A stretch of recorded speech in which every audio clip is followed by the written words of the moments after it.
우리 존경하는 장상래 목사님께서 너무 목회 잘 하시고 또 은퇴도 정말 멋지게 잘 하셨어요.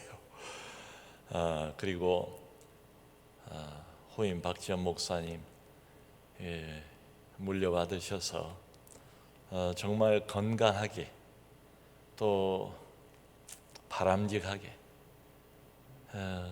다른 모든 주변 사람들과 또 교회에 이렇게 모범이 될 수 있도록 잘 교회를 섬겨주시고 또 좋은 소문을 가까이서 많이 듣고 있는 중에 있습니다. 어찌 교회를 목사 혼자 운영할 수 있겠습니까? 여기 방금 소개드린 우리 귀한 장로님들이 정말 이 새로운 젊은 담임 목사님 참 겸손하시고 영성도 있고 지식도 많고 또 여전히 얼굴도 잘생겼어요. 머리숱도 저보다는 훨씬 많아요. 늘 부러워하고 있습니다. 담임 목사님 중심으로 해서 많이 도와주시고 또 격려도 해주시고 특별히 많이 기도해 주신 덕분에 우리 연평교회가 정말 이 지역에서 정말 하나님의 교회답게 하나님의 이름을 높이고 영광을 나타내는 교회로 지금까지도 계속 잘 걸음걸음 나가고 있는 것 정말 감사를 드립니다. 코로나19로 우리 모두가 다 그렇습니다. 작년 한 해 정말 고생 많이 했지요. 누군들 안 그러겠습니까? 올 한 해도 이게 지속이 될 게 뻔하고 또 언제쯤 이게 완전히 종식이 될지 알 수가 없어요. 1년 내내 여기에 시달리다 보니까 마음은 답답하고 나가지도 못하고 교회 또 모이지도 못하고 예배로 성도들을 만나지도 못하고 그러므로 많은 사람들이 이제는 좀 지쳐가는 것 아닌가, 코로나 블루 이런 말이 있을 정도로 말이죠. 또 세상도 어렵고 사회 돌아가는 것도 스톱 상태고 교회는 말할 것도 없습니다. 그래서 교회의 현재도 어렵지만 미래에 대한 전망들이 되게 다 어두워요. 장차 교회가 어떻게 될 것인가, 반드시 헌금도 줄고 또 성도 숫자도 많이 사라질 것이다. 교회를 떠날 것이다. 그러지 않아도 마지못해 교회 나왔던 사람들도 있는데 어쩌면 이번 기회에 아예 교회를 떠나고 이제는 온라인 시대인데 말 그대로 온라인으로 이제는 예배를 편하니까 드리는 이런 시대가 오지 않겠나. 여러분, 교회만 아니고 신학교도 이야기를 들어보면 박지 못해요. 미래가 지금 신입생들이 1대1 되는 신학교가 장로교단 안에서 몇 개 안 돼요. 과거하고 달라요. 한참 교회가 막 힘있게 살아나고 부흥하고 그럴 때는 신학교 문을 두들기는 젊은 청년들도 많지만 이게 이제 교회 성장하고 신학교 성장 이런 것들이 맞물려 있어요. 교회가 이렇게 되다 보니까 누가 이런 어렵고 암울한 때에 신학의 문을 두들긴 사람이 얼마나 있겠습니까? 이것도 그래요. 그러니까 이런저런 생각을 하고 있으면 참 미래가 암울하다. 과연 이런 때에 어떤 소망이 있겠는가? 어떻게 생각하세요? 근데 여러분, 저는 소망이 있습니다. 그렇게 말씀을 드리고 싶어요.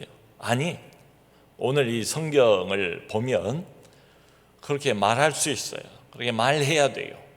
왜냐하면 22절을 보니까 사무엘 선지자가 이스라엘 백성들을 향해서 이런 말을 하고 있습니다.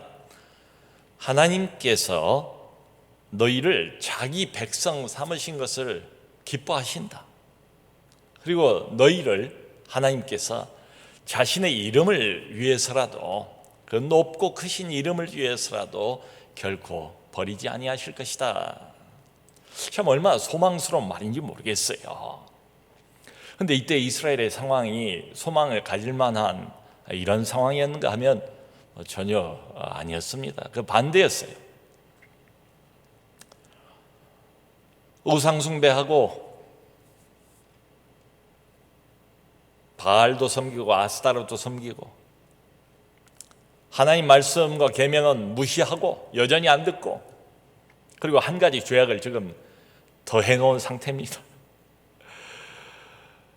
우리도 세상 왕처럼 왕을 뽑아야 되겠다 이거예요. 사무엘 선지자에게 그걸 요구를 합니다. 하나님이 듣고 굉장히 섭섭해 하시는 바로 그 와중에 사무엘이 한 말입니다. 세상 왕처럼 우리도 하나님 왕 말고 눈에 보이는, 그럴듯해 보이는 근사한 이런 세상 왕을 갖고 싶다. 이 죄까지 하나를 더 해놓은 이런 상황이에요.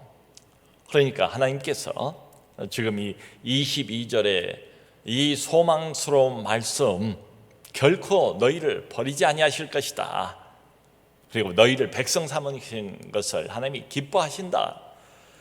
이 말은 백성들 이렇게 딱 쳐다보니까 이뻐서 하는 말이겠습니까? 뭘 잘해서 하나님께서 이렇게 소망스러운 위로의 말을 주시는 거겠어요? 전혀 그렇지 못해요. 이건 여러분, 제가 생각할 때는 부모의 본능적인 자식 사랑, 이거하고 아주 비슷해요. 미워도 내 자식, 속썩여도 내 자식, 좀 못나 보여도 그래도 내 자식이에요. 그런 심정이 그냥 이쁘잖아요. 자식은 본능적으로. 우리 아버지 되시는 하나님도 비슷해요.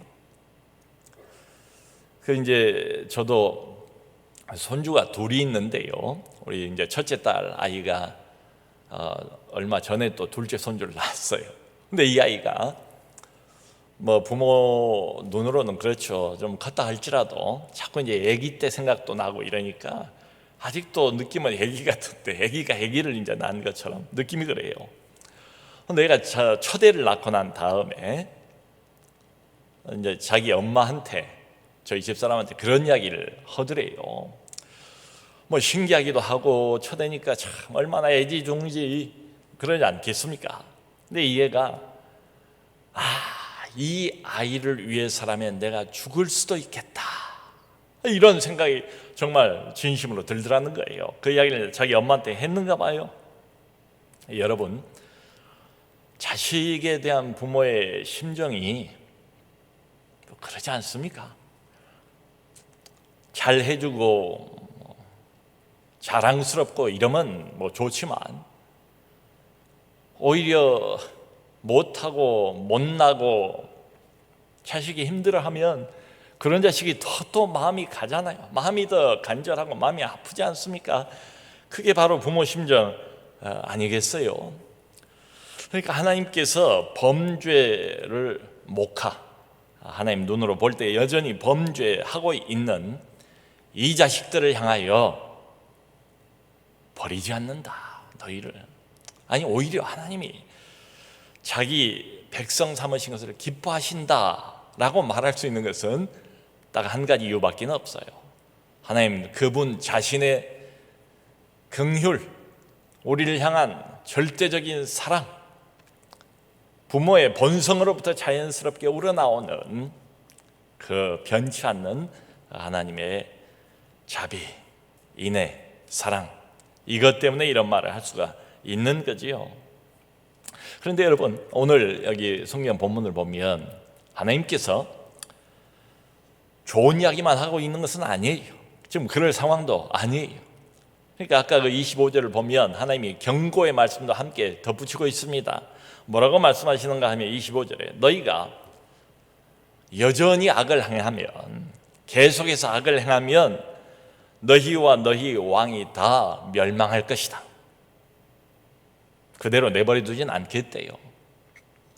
아버지의 지극한 사랑을 가지고 오매불망 자식들의 사랑을 구하고 아버지의 말을 들어주기를 그렇게 간절히 원하고 하소연하고 달래고 어르고 할 수 있는 모든 걸 다 하겠지만, 그러나 언제까지든지 내버려 두고 보지는 않겠다.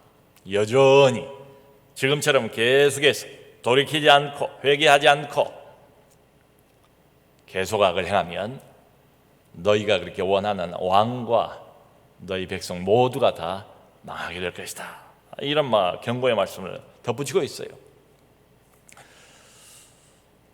이 여전이라는 이 단어가 참 마음에 와닿아요. 왜냐하면 지금 작금의 우리 한국교회 상황을 보면 지금 이 경고의 말씀하고 맞물려 있는 것 같아요. 이 경고로부터 한국교회가 벗어날 수가 없을 것 같아요. 계속 가면 안 될 것 같아요. 여전히 하던 그런 행보를 계속 옮기면 내버려 두시지 않을 것 같아요. 돌이켜야 될 것 같아요. 이쯤에서 여러분, 이 코로나 상황이 한편으로 보면 위기 아닙니까? 누가 생각해도 위기죠. 지구촌 전체가 다 위기에 봉착했어요. 경제적인 위기, 관계적인 위기, 영적인 위기, 정신적인 위기, 이게 위기예요. 그런데요, 다른 면으로 보면 우리 믿음을 가지고 있는 사람들 아닙니까? 우리는 하나님을 섬긴 사람들이잖아요. 그러니까 세상 사람들이 보는 시각, 신문의 시각, 방송의 시각 말고 믿음의 시각, 성경의 시각을 가지고 위기를 보면 항상 위기는 기회가 될 수 있다. 기회가 될 수가 있어요.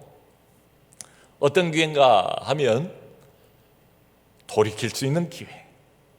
하나님 앞으로 가던 인생의 방향과 발걸음을 멈추고 다시 돌아올 수 있는 아주 좋은 기회예요.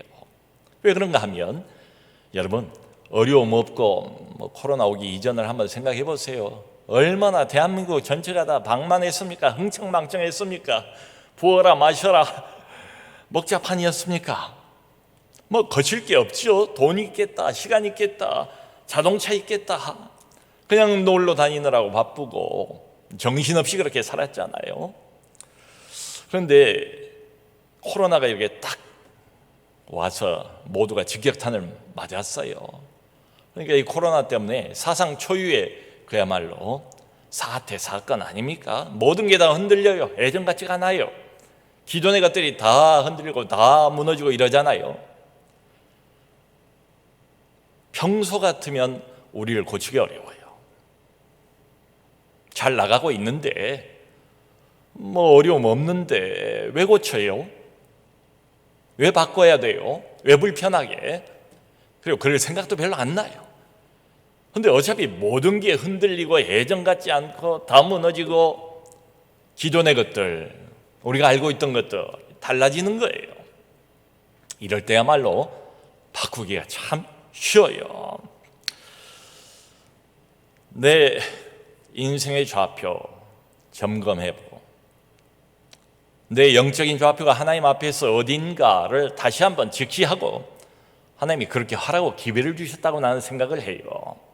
그리고 하나님께로 돌아가고 교회도 있어야 할 자리로 돌아갈 수 있는 절호의 찬스가 아닌가, 이런 생각이 많이 들어요. 신앙 회복의 기회다. 회복의 기회.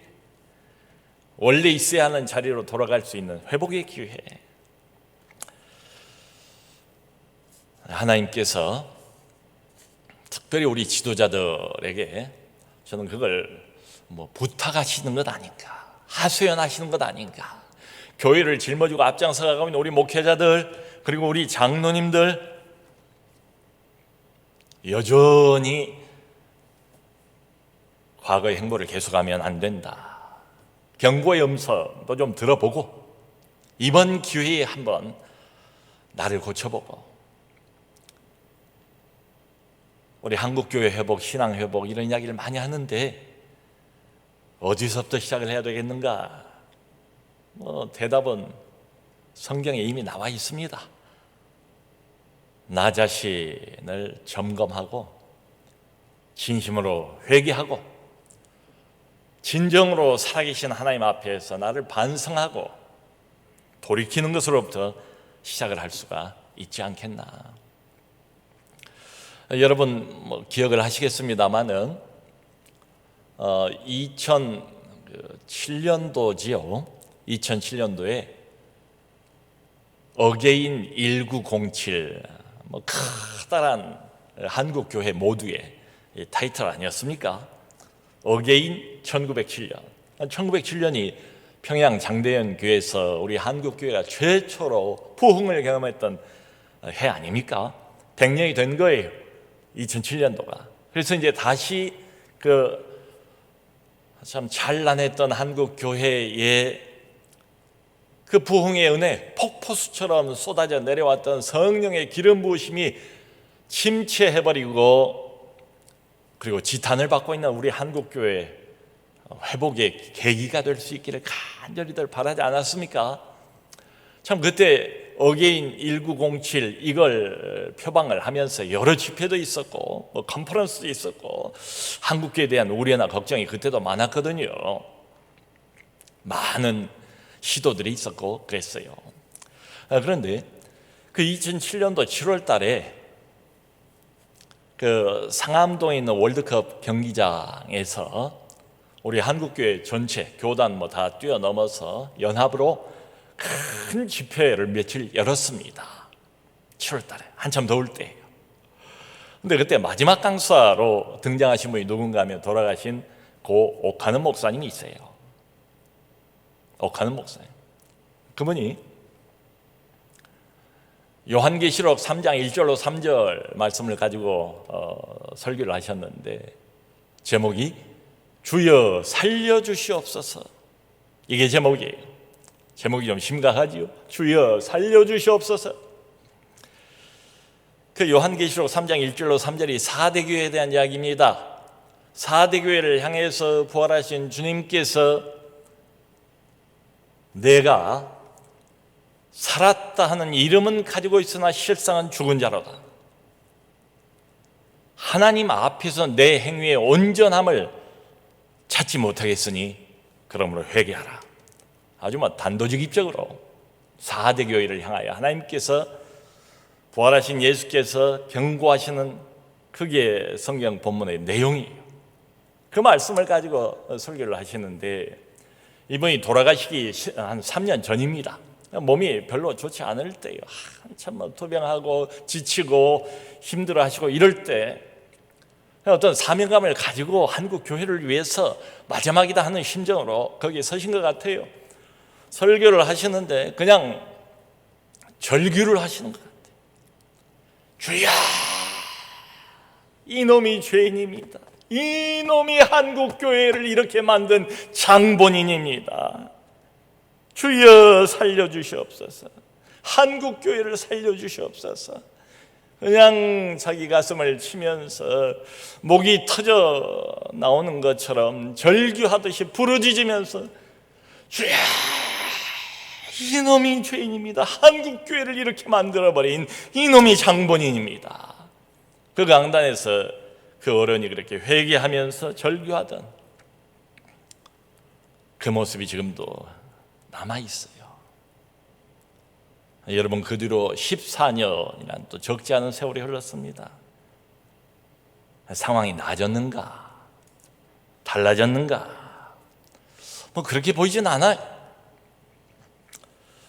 더 점점 좋지 않은 소문은 많아지고 세상 사람들의 이제는 조롱거리가 되고 세상의 빛이라고 그랬는데 이미 불이 꺼져버린 빛이고 세상의 소금이라고 그랬는데 믿지도 않는 불신자들의 팔에 밟혀버리는 이런 소금이 된 것 같은 이런 교회 작금의 상황.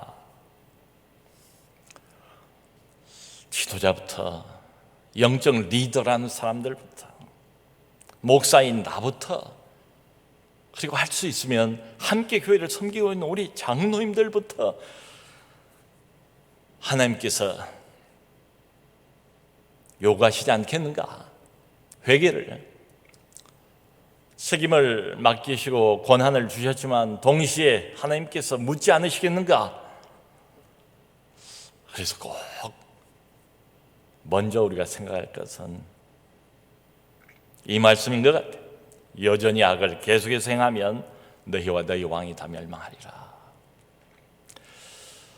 여러분, 그런데 한 가지를 오늘 본문 말씀 보면 꼭 함께 더 생각을 해야 됩니다. 그게 뭔가 하면 23절이에요. 나는 너희를 위하여 기도에 쉬는 죄를 결코 범하지 아니하겠다. 유명한 구절이죠. 사무엘이 백성들 보고 하는 말이 너희를 위하여, 이게 교회입니다. 사실은 구약 교회예요. 너희를 위하여 기도에 쉬는 죄를 결단코 범하지 않겠다. 그러니까 이 말씀 그대로 한다면 영적인 리더가, 교회를 책임지고 있는 사람들이 기도를 안 하는 것을 사무엘은 아예 대놓고 죄라고 말했어요. 충분히 기도하지 않고, 필요한 만큼 기도하지 않고, 먼저 하나님 앞에 엎드리지 않고, 지도자가 그런 것을 아주 단도직입적으로 죄다 이렇게 그냥 명시를 해버렸어요. 여러분, 왜 그런가 하면 신학교회를 봐도요, 신학교회 모습이 잘 나타나는 게 사도행전 아니겠습니까? 교회의 시작, 출발, 기도하고 밀접한 관련이 있어요. 교회의 성장, 하나님 나라의 성장, 기도하고 밀접한 관련이 있어요. 또 가다가 교회가 핍박을 받지 않습니까? 어려움을 당하지 않습니까? 그것을 극복하는 것도 기도하고 밀접한 관련이 있어요. 그러니까 이렇게 보면 하나님 나라의 모든 사역, 우리 신앙생활의 모든 것은 기도와 뗄래야 뗄 수 없는 관계에 있다. 그게 너무 명백해요. 구약도 그렇고 신약도 그렇고. 스펄전 목사님이 이런 말을 했습니다. 어떤 교회의 영성이 어느 정도인가를 알아보려면 그 교회 기도회를 가보면 안다. 교회가 연약해지면 제일 먼저 표시가 드러나기 시작하는 게 기도회래요.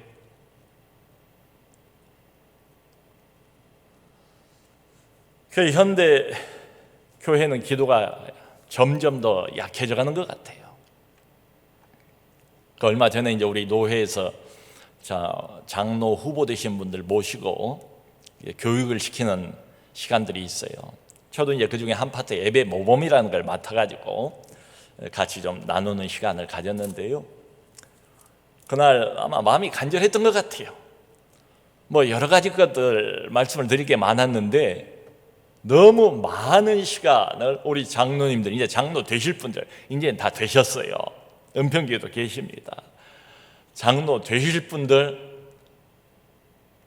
꼭 기도 좀 많이 해주세요. 교회 위해서, 사역 위해서. 사역을 시작하기 전에 기도하고, 사역을 진행하면서 기도하고, 사역을 마무리할 때도 기도하고, 좋을 때도 기도하고, 나쁠 때도 기도하고. 장로님들은 그래야 됩니다. 기도로 교회를 지켜주셔야 됩니다. 사역 따르고 기도 따르가 아닙니다. 기도 자체가 가장 영적 리더가 우선시해야 되는 사역입니다. 제발 여러분들 장로 되시면, 코로나19로 상황도 참 어려운데 많은 기도, 충분한 기도, 필요한 만큼 기도를 꼭 해주시길 바랍니다. 그 이야기를 너무 마음을 담아서 열심히 하느라고 다른 내용들을 제대로 전달을 못했던 그 기억이 있어요. 그러니까 목사로서 이제 함께 동역을 해야 될 우리 장로님들인데 참 이 부분이 너무 마음이 간절한 거예요.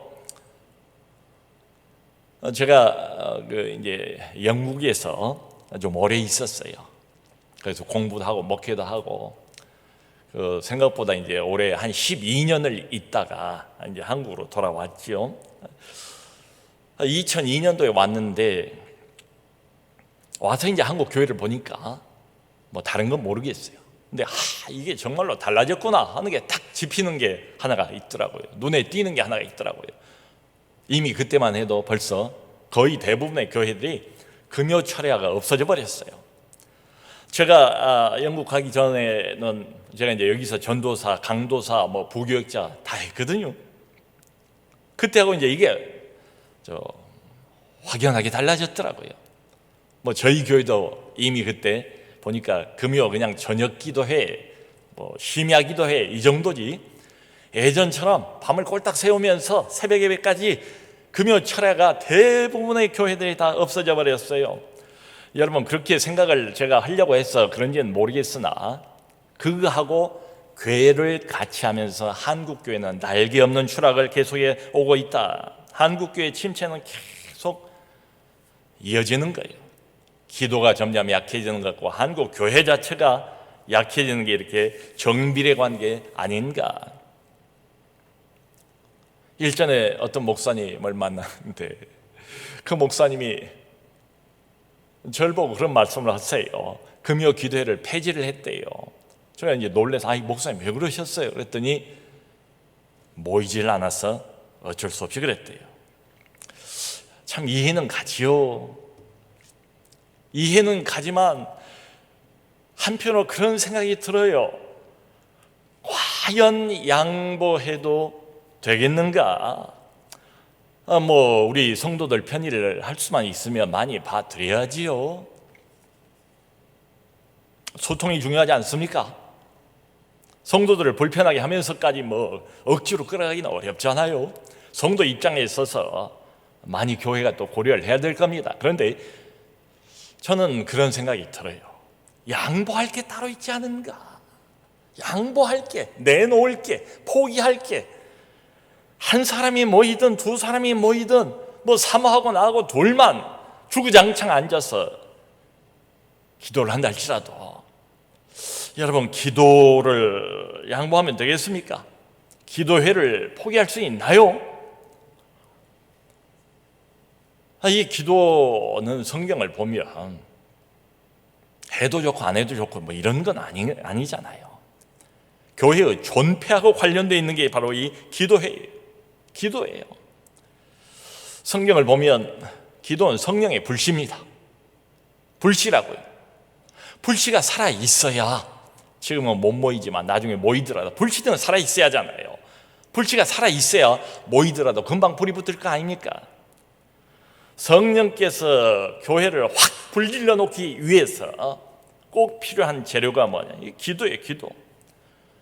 영적 전쟁, 코로나19 시대에, 이 어둠이 시대에 사단이 뭐 코로나19로 고생하니까 우리를 봐주겠어요? 내버려 두겠어요? 더 극심하게 깊은 어둠으로 몰아가려고 애를 쓰지 않겠습니까? 이걸 어떻게 이겨요? 영적 전쟁의 승리의 비결도 기도예요. 그 예수님께서 변화산 올라가셨을 때에 그 아래에서는 제자들이 귀신 들린 아이 하나를 좀 고쳐보려고 애를 쓰지 않습니까? 예수님과 세 제자는 올라가 있고 나머지 제자들이 그냥 애를 쓰고 땀을 뻘뻘 흘리면서 별별 뭐 수단 방법을 다 동원했을 거예요. 근데 꿈쩍도 안 해요.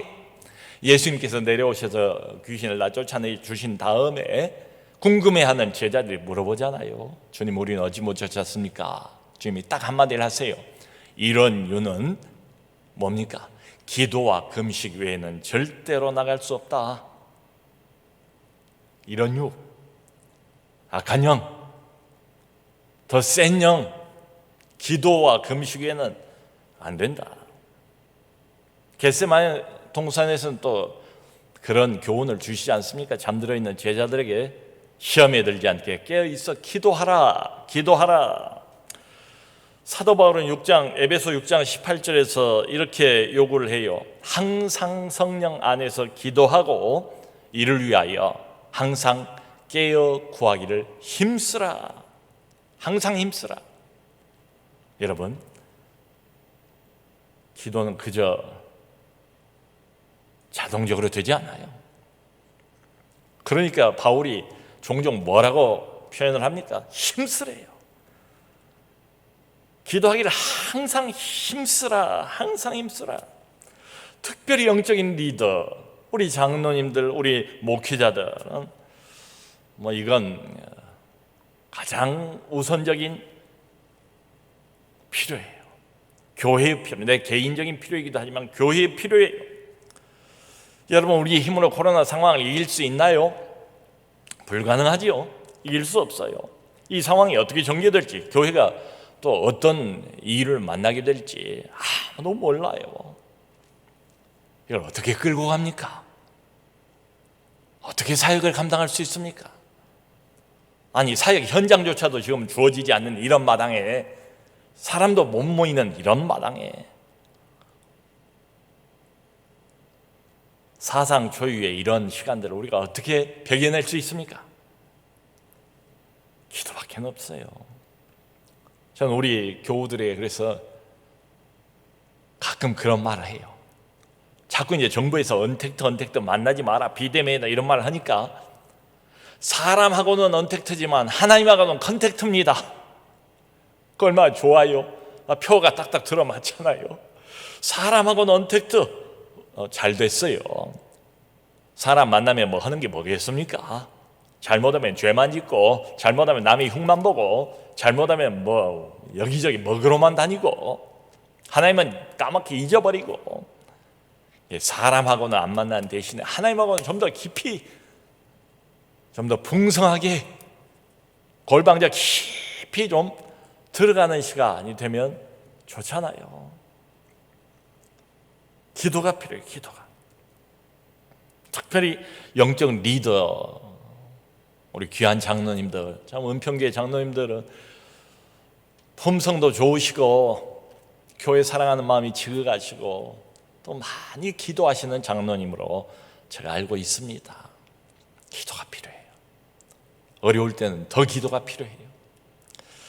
제가 이제 신학교 1학년 때 벌써 몇십 년 됐네요. 1학년 때 처음 부임지, 첫 부임지가 어딘가 하면, 지금은 그 동네가 완전히 변해서 모르겠어요. 그 봉천동입니다. 봉천동이 그때만 해도 산동네가 많았어요. 85년도니까.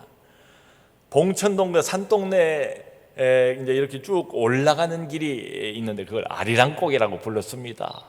봉천동 그 산동네 옆에 있는 아리랑곡의 그 옆에, 도로 옆에 지하에 작은 개척교회 하나가 있었어요.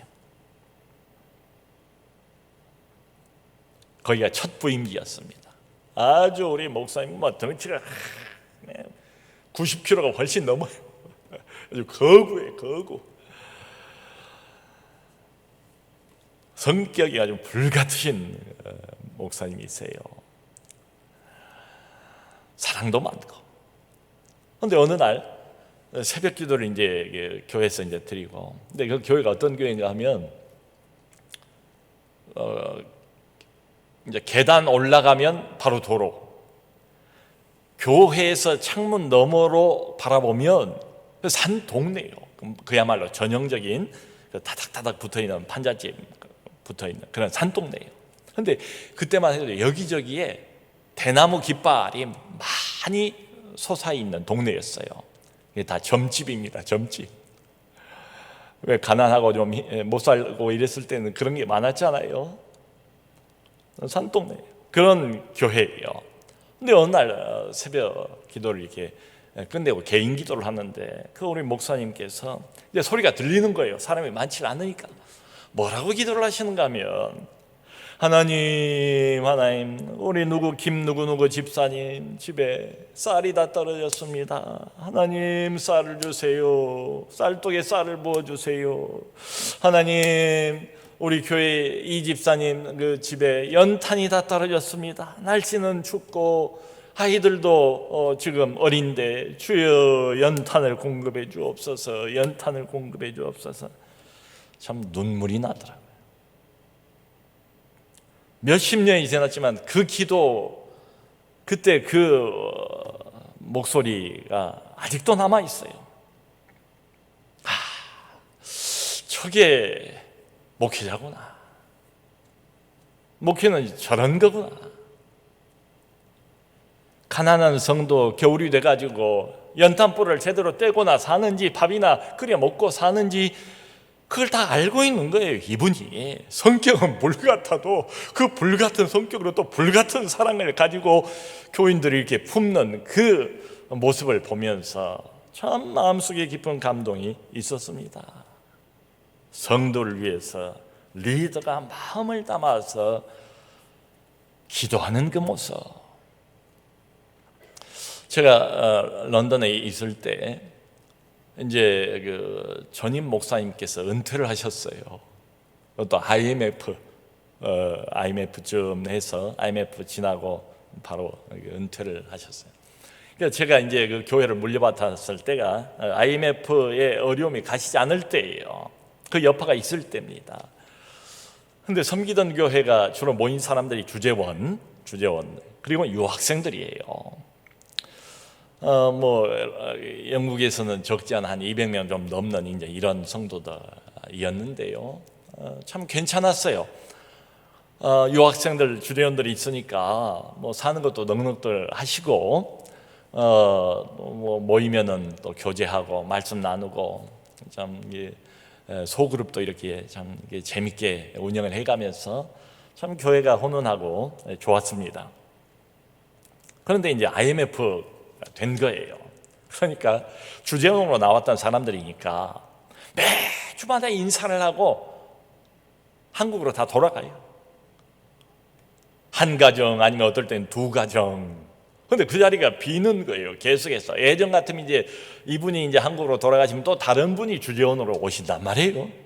근데 오는 사람은 없어요. 가는 사람만 있어요. 그러니까 눈에 띄게 자리가 확확 줄어가는 겁니다. 그야말로 교회가 위기죠. 절체절명의 위기를 맞이한 거예요.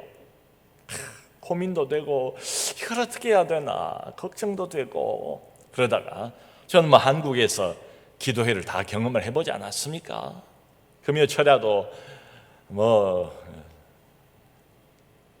강도사, 전도사, 부목사 금요철야도 몇 사람 우리 부교육자들이 인도를 하고 그랬죠. 그냥 그 금요 철야는 그 교회는 저 지하에다가 일부러 기도할 수 있도록 방을 이제 만들어 놓고 여기 한국에 있던 교회입니다. 송판을 일부러 이렇게 두꺼운 걸 여기다 깔아 놨어요. 그러니까 11시부터 새벽 5시까지 이어가야잖아요. 2시간씩 이렇게 돌아가면서 세 사람이 맡아가지고 하는데 막 찬송도 부르고 메시지도 전하고 또 막 기도도 시키고 별걸 다 해야 돼요. 그러다 보니까 막 손바닥으로 그냥 막 두들겨 가면서 막 찬송도 하고 잠을 깨워야 되니까 잘못하면 나도 잠이 슬슬 졸리고 이래요. 새벽 한 2시 되면. 그러니까 막 손바닥으로 막 두들겨 가면서 나중에 아침 오면 여기가 푸르딩딩하게 먹는 것처럼 그러던 기억이 나요. 그러니까 그때만 해도 이제 거기 런던 상황이니까 철야 예배, 금요기도 이런 게 없었어요. 정신을 차린 거죠. 그 생각이 난 거지요. 기도밖에는 없다. 교인들한테 선포를 했습니다. 별 수 없습니다. 우리 엎드립시다. 더 뭘 하겠습니까? 하나님의 도움을 구합시다. 그래서 금요 기도회, 금요 집회를 이제 제가 선포를 했어요. 그런데 갑자기 안 그러던 사람들이 이제 모이세요 하면 어려울 것 같아서 대신 이렇게 하겠습니다. 금요일 날 저녁 8시에 문을 열어서 교회 10시까지 열어놓을 테니까 그 안에 누구든지 와서 몇 분을 기도해도 좋습니다. 기도하세요. 그리고 제가 가서 문 열고 찬송가 음악 틀어놓고 그리고 10시 사람들 다 지나가고 나면 그때 또 문 닫고 돌아오고 그때 우리 이제 큰 아이가 8살, 작은 애가 5살 그 두 놈들 다 들쳐 업고 항상 전기담요를 가지고 갔어요. 집사람하고 이렇게 가서 유아실에다가 전기담요 깔아놓고 두 놈 재우고 집사람하고 저는 밖에 나와서 이제 어쨌든 8시부터 10시까지 기도를 하는 거예요. 한 9시쯤 이렇게 되면은 금요일이면 벌써 그때 또 영국은 그게 이제 5일째 아닙니까? 사람들이 오는 거예요. 와서 전 누가 왔는지 간지 알 수가 없지요. 좀 웅성거리는 소리가 나요. 웅성웅성 좀 기도를 하는 것 같아요. 그러다 9시 좀 넘으면 이제 슬슬 소리가 잦아들어요. 그래도 하여튼 10시까지 이렇게 버티고 기도하고, 그러다가 그 다음 해에 이제는 어느 정도 이게 참 익숙해지셨겠다 싶어가지고 그 다음 해부터 이제 불을 밝히고 정식 금요 기도회로 모이겠습니다. 지금 생각을 해봐도 그 어렵고 힘든 시간들을 어떻게 견뎌냈을까? 내 재주는 아니고 제가 무슨 어디서 도움을 얻을 수 있는 것도 아니고, 오직 한 가지, 하나님께서 기도를 들으시고 불쌍히 보시고 응답하신 것 아닌가, 기도 응답으로 지금도 철저히 믿고 있습니다. 그 작년에 코로나가 발생을 했지 않습니까? 이제 저희 교회는 주일날 미랄 학교에서 예배를 드려요. 미랄 학교가 큰 체육관이 있어요. 이 미랄 학교가 우리 발달장애 자폐 아이들 전문 학교예요. 유치원부터 고등학교 학생들까지 한 200여 명이나 돼요. 적은 학교가 아닙니다. 또 소문이 제법 괜찮게 난 특수학교예요. 그런데 이 장애 아이들이 좀 면역이 약한 것으로 알려져 있어요. 그러니까 늘 교회는 조심스럽지요. 이 아이들 위주로 생각을 해야 돼요. 어쨌든 서로 이제 협력하면서 오랜 세월 여기까지 같이 왔는데, 미랄 학교가 2월 22일 날인가 전면 봉쇄가 됐어요. 우리도 더 이상 거기를 예배당으로 사용을 못해요. 그러니까 주중에는 학교로, 주말에는 애들 없으니까 교회로 이렇게 써왔어요. 그래서 당장 23일 날인가, 제 기억이 정확하다면 그 다음 새벽 예배부터 이제 온라인으로 송출을 하기 시작했습니다. 모일 수가 없어요. 사람 만날 수가 없어요.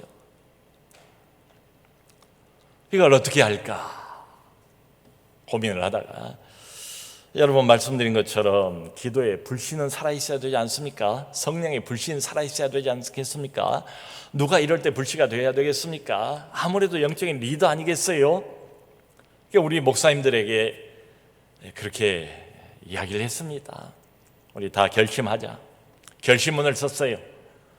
하나님 앞에서 나는 앞으로 매일 적어도 1시간 이상 교회를 위해서, 사역을 위해서, 성도들을 위해서 기도하기로 작정합니다 라고 결심문을 쓰고, 다 자기 이름 쓰고 다 사인하고, 그래서 그걸 다 우리 거두어서 한 군데 다 모아놨습니다. 조그마한 예배당 하나가 있어요. 미랄학교 옆에. 거기서 이제 모두들 근무를 합니다. 조금 풀리면 또 미랄학교 가고, 또 어려워지면 다시 이쪽으로 하고, 지금 언제 그리 가고 언제 이쪽으로 왔는지 헷갈릴 정도로 여러 번 왔다 갔다 한 거예요. 그 어려운 시간들을 어떻게 견뎠을까? 기도로 견딘 것 같아요. 그 말은 내 결심이나 내 힘이나 내 의지로 견딘 게 아니라, 결국은 긍휼히 여기시는 하나님, 우리를 버리지 아니하시는 하나님, 여전히 함께 하시는 그분이 주시는 은혜 가지고 작년 한 해도 견디고 여기까지 나온 것 같아요. 여러분, 올 한 해도 언제 코로나가 끝날지, 어떻게 될지 알 수가 없어요.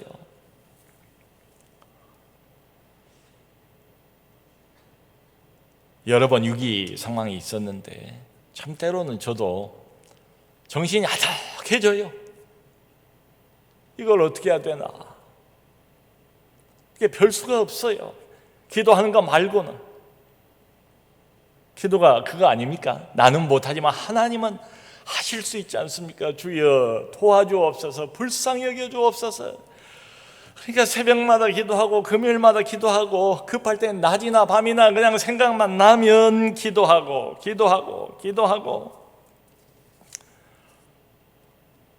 저희 교회도 지난주 월요일부터 토요일, 바로 어저께 새벽까지 늘 연초 이때 되면 특별 새벽 기도회를 엽니다. 5시에요.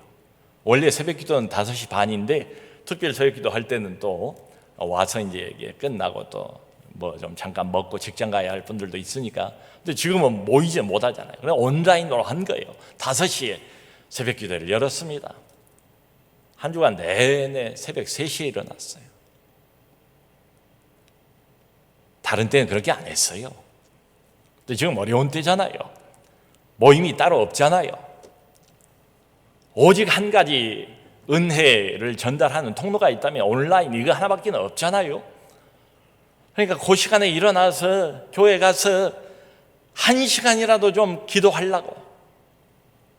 뭐 제가 기도를 많이 한다 이런 걸 뭐 자랑하고 싶은 생각은 전혀 없고 그런 의미가 아니고, 지금 은혜가 전달돼야 하는 유일한 생명줄이 따로 없어요. 이거밖에 없어요.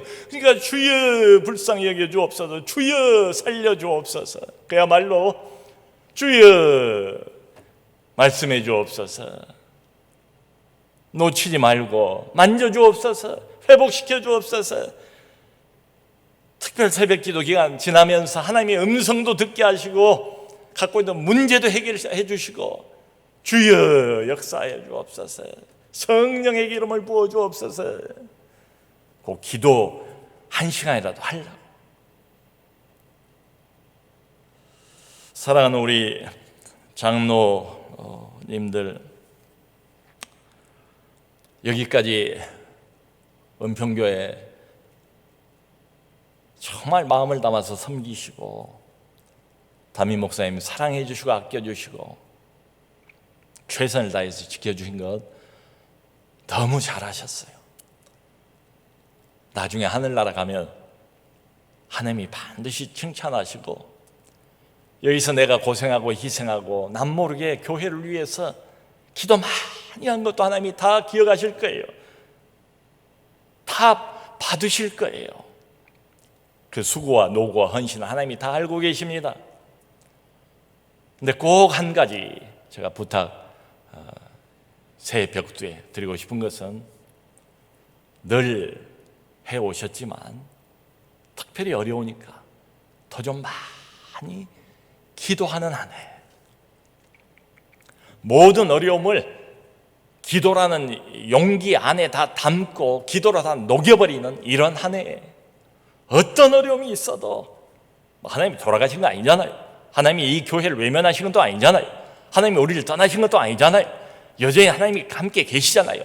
죄 짓고 있는 한복판에서도 사무엘이 하는 말이 버리지 않는다. 하나님이 너희를 기뻐하신다. 여러분, 이길 수 있습니다. 우리는 못해요. 내가 어떤 사람인가를 내가 너무 잘 알잖아요. 근데 내가 문제가 아니고 그분, 우리를 아끼시고 이 교회를 너무 사랑하시고 지금도 우리 인생의 한복판, 코로나19의 한복판에서 우리를 안고 걸음걸음 함께 가고 계시는 그분은 기도를 좋아하세요. 기도를 원하세요. 여러분, 기도가 사역입니다. 우리 리더들의 가장 우선적인 사역. 많이 기도하시고 낙심하지 마시고 포기하지 마시고 뒤로 물러나지도 말고 기도하고 또 기도하면서 기도로 승리하는 올 한 해가 꼭 우리 장로님들 다 되실 수 있기를 간절히 축원합니다.